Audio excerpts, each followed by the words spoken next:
À chaque essence, à chaque arbre, sa spécificité et à chaque fois c'est une découverte. Donc c'est comme si on changeait, on devait changer sa technique, sa manière d'aborder le bois et qui plus est, contrairement à tout ce qui est métallurgie et qui est minéral, le bois est donc végétal et donc toujours vivant. Donc on est obligé de vivre et de sculpter avec ce vivant.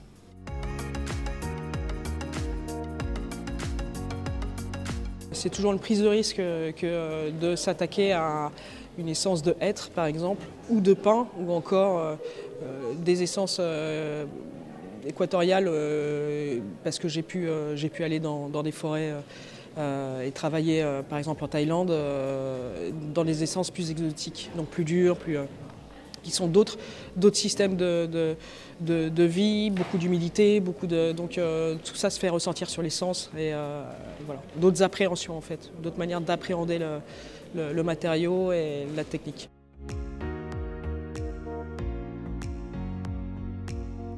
La forêt, oui, de fait une source d'inspiration, mais pas seulement dans mon travail. En fait, si on n'avait pas l'agriculture, la terre entière serait une forêt géante, donc je pense qu'elle fait partie de notre vie, de nous. C'est notre patrimoine presque.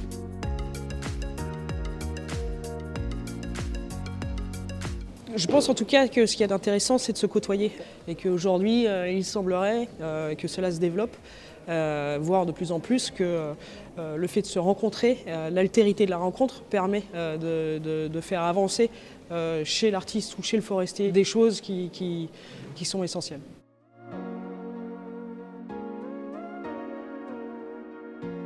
Ouais, des frelons avec qui j'ai taillé des arbres avec des frelons, ça a été des super copains. Parce que c'est un endroit où je suis restée pendant 2 semaines. On a été en réelle collaboration, il a fallu qu'on vive ensemble et les choses se sont plutôt calmées entre les frelons et nous.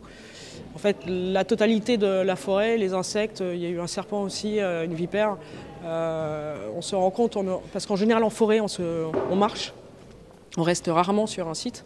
Et là, j'ai pu me rendre compte qu'en restant sur site, en fait, la forêt se familiarise avec vous. Voilà. Et donc il y a un échange qui est créé. Et tout ce qui peut nous être hostile ne l'est pas tant. Le milieu hostile, c'est de fait le milieu dont on a peur. Donc ce dont on a peur, c'est ce qu'on ne connaît pas. Donc l'insecte va avoir peur de l'humain et l'humain va avoir peur de l'insecte, c'est naturel. Si on passe un peu de temps ensemble, ça se passe bien, c'est chouette.